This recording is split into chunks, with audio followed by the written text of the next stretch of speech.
Well, hello there, YouTube. It's Ro here. Thank you for visiting You Grow Ro.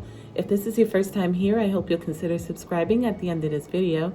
If you've been here before, thank you so much for coming back. I appreciate you. Today we're going to take a look at my top 10 from all growing seasons of 2024. I'll show you what I enjoyed growing the most in 2024 in just a second.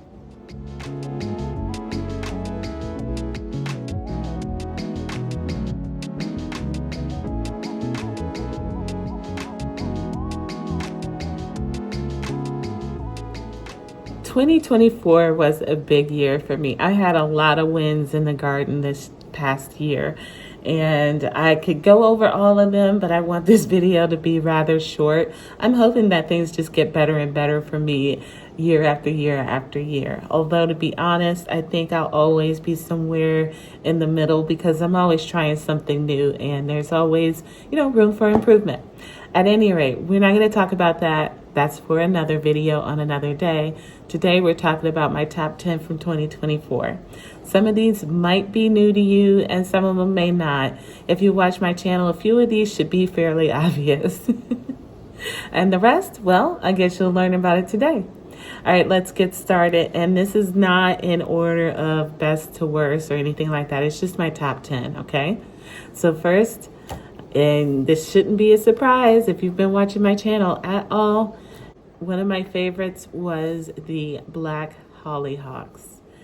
They were absolutely stunning. They gave me so much joy. The 2 years it took to get to that point was absolutely worth it because I did start these from seed and it took a long time to come to the flowering stage, which was not a disappointment. Oh my God, I would do it all over again. I'm actually afraid that these were a gateway flower to hollyhocks because now I want to grow all of them, all the colors, double petals, you name it, I want to grow them. The fear, though, comes from me not having the space for these because these plants are huge. I had no idea. I thought I had looked up everything that I needed to know. And whenever I saw, hollyhocks planted, I thought I was looking at clumps of hollyhocks. Not like one plant. I thought I was looking at clumps and I was wrong. These plants are enormous. They take up a lot of space. So I will say though, one thing I don't like about the hollyhocks is that during the off season, they pretty much look terrible after they've bloomed. As they're coming in and they're not flowering, they just look like any other evergreen plant or something growing in your yard, and that's fine. But once they've died and the flowers have died and the plants are getting a little too top heavy to hold their weight and they're leaning all over the place, and then come the end of the season, they're all dried out. I mean, they just look bad. They don't hold up to the snow or the rain very well. So I think next year I'm going to look into whether or not it's beneficial to prune these or trim them back at least after they've flowered, but we'll find out. At any rate, it's not bad enough that I wouldn't grow these again. In fact, I'm trying to figure out which new ones I want to put on the property. Okay, number 2 is the Candyberry tomato. And I'm pretty sure this might be a surprise to some folks. I think I only mentioned this tomato maybe twice over the course of the summer and very briefly. I'm pretty sure that both times I mentioned that I got this recommendation from Mrs. Tomato Head. It was her favorite. And I don't think I did a spotlight on these tomatoes during the growing season. I'm not sure why though. These are Microdwarf, and they were highly recommended by Miss Tomato Head. Like I said, the flavor was incredible, absolutely incredible. They were delicious little red cherry tomatoes. If I didn't still have over 50 varieties of Microdwarfs that I want to grow, I would be growing these in my hydro right now. These are seriously that good.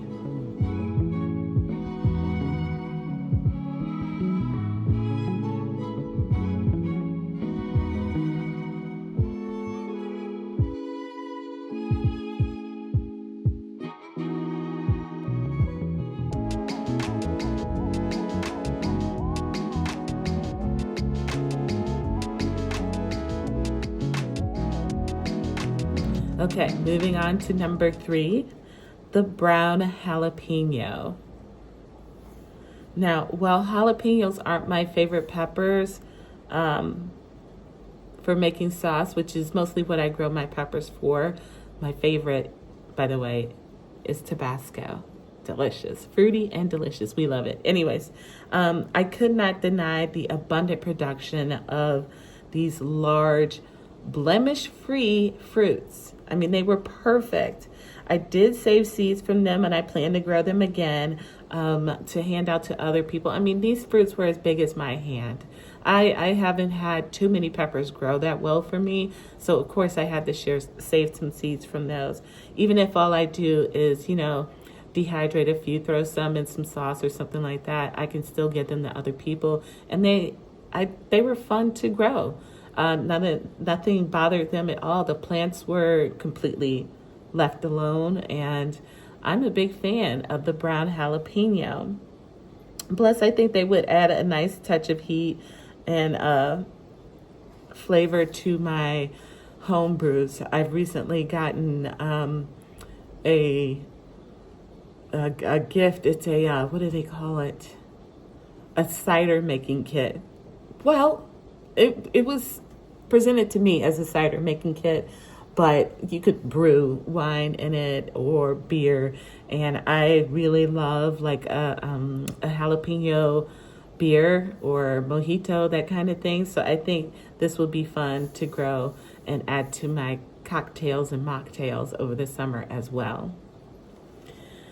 Next up, number 4 is garlic. Now, last year I had my first ever substantial garlic harvest, but then in 2024 my garlic harvest went to another level. I had bulbs as big as my hand that could fit in my palm.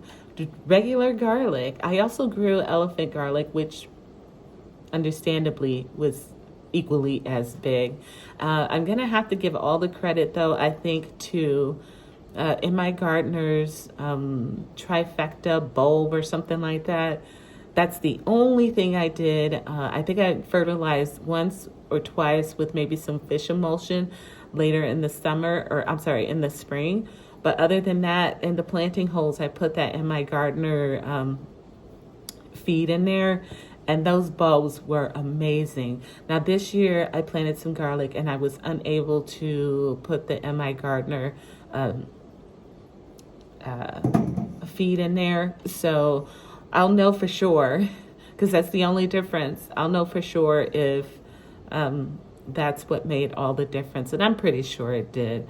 In the past, I've always not done anything other than, a couple of waterings with fish emulsion, and I think that fertilizer from MI Gardener just took my garlic to a whole nother level, and I'm pretty sure I'll be using that amendment for years to come. Let's see. Next up, number 5 was the walking onions.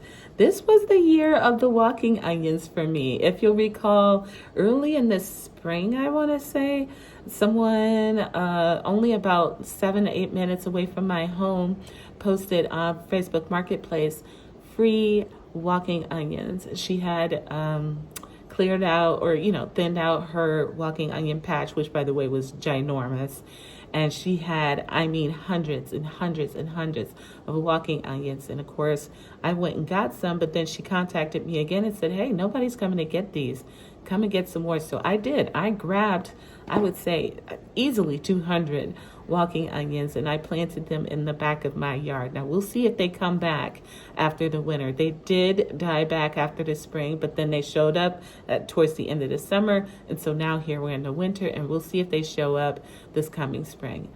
Fingers crossed that they do, because if they do, I will have my own epic patch of walking onions.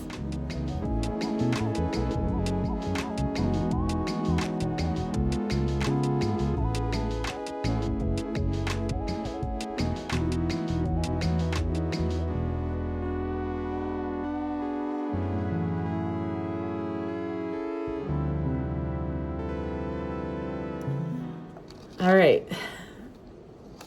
Number 6, we're up to number 6, is mushrooms.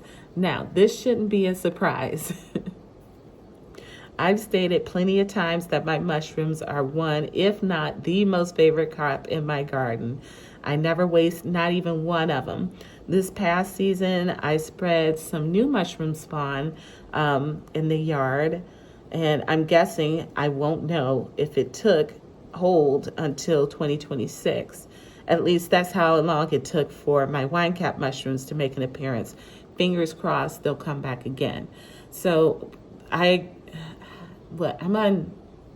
this is 2024 was my second year harvesting wine cap mushrooms, which means I spread, sprinkled, planted, however you want to put it, the spawn out in my yard 2 years prior to that. It took a long time for these to come to fruition. I actually thought it didn't work, and I had planned on getting some more spawn, and then what do you know, that coming, was it fall was when I got my first mushroom, that I was like, oh my goodness, it did work. So I probably won't know, like I said, if the new ones that I put out, I got portobello and something else, if they took hold or not. So we'll find out. But I put them out there because I want all the mushrooms. They're so easy to harvest. They're fun to watch. You got to be quick. Can't leave them out there for long, because before you know it, either the slugs will have gotten it, somebody will have trampled it, one of the bunnies will have ate some of it, or they will have progressed too far. But mushrooms, gotta love them. Number 7 was my Knowlians Black Morning Glories. Everybody warned me about putting those things out there, and I did it anyway. Unfortunately, I only had like two or three plants. I didn't realize that I needed to plant more of them. Now, where I planted them was in a hanging planter over my deck, which is on top of concrete, pretty much. So I wasn't worried about putting them on the deck, because where else are they going to grow? I mean, a bird or something would have to take the seed from the concrete and then put it in the yard in order for it to spread. So that's why I wasn't super worried about it at all. The flowers, though, were so beautiful. The colors were vivid, vibrant. They looked velvety, very saturated color, and they were just magnificent. But they only had one plant that was really producing the flowers like it was supposed to. So this coming time, I am going to grow them again, because I did save, I don't know, a whole bunch of seeds. I've even traded some of them by now, but I have a whole bunch of seeds, and I want to get all of my hanging containers on the deck packed with those plants. So I'm talking like 4 plants in each plant hanger, so that I get to have that gorgeousness draping over. I mean, talk about something that made you smile when you took a look at it. I loved it. All right, number 8 was my ground cherries. My only regret about the ground cherries is that I didn't plant enough of them. I only had one plant in a container on my deck, and it was halfway shaded by the deck railing. And so this year I'm going to do it different. I want to do 3 plants, and I'm going to put them over in the bucket garden, in front of my garage. So it'll be over, again, just like the Knowlians Morning Glories, over concrete, and they shouldn't spread on their own. I heard that ground cherries readily reseed. I haven't had that experience, and certainly by growing it over concrete, I should still not have that experience. But they are so tasty. I absolutely love them, and I can't wait to get them back out in the garden, because wow, just wow.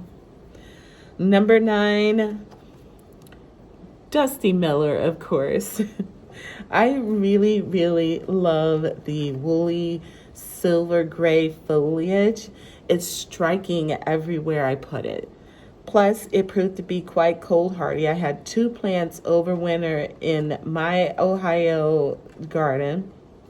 I had them in full sun, which they loved, giving its striking appearance and possibly short-lived perennial nature. I will grow this every year. Not everything in my garden has to be edible. I would like it to, but I really enjoy having that. And as a matter of fact, here we are in January. It is, this morning I got up at 6:35 a.m. and it was 1 degree. One. Singular. 1 degree. And whenever I went out to the car to go get in to come to work, that plant, both of those plants, well, 2 of them, are still alive. Yeah, I don't, it must be where I have them in that green stalk. They are doing fantastic. So I'm hoping that they overwinter yet again for me, because I just love these things. Although, in case they don't overwinter, I did go ahead and collect a crap ton of seeds so that I can keep this going forever and ever and ever until I get sick of them. And then lastly, number 10 is the Moonflower. Now I got my Moonflower seeds from a fellow YouTube content creator. Her channel is Healthy Living with Wendy. Wendy sent me some hummingbird feeders. She sent me a flag. She sent me some, some flowers. I can't think of them right now. They're gorgeous too. She sent me some bulbs, and she also sent me some seeds for Moonflower. So I planted it. I only got one. I planted them, rather. I had 3 plants by the time it was time to move them outside. One died. Another one was neglected. I put it in a bad spot. I didn't pay attention to it. And then the other flourished. I had one plant, and I cannot tell you how much joy that one plant brought me. I had plenty and plenty of flowers, which, by the way, smells so amazing. And they're nice and big, 5-6 inches probably in diameter. And they're beautiful in the evening time. And of course, sneak out and catch them in the morning before they close up. You only get them for that one day.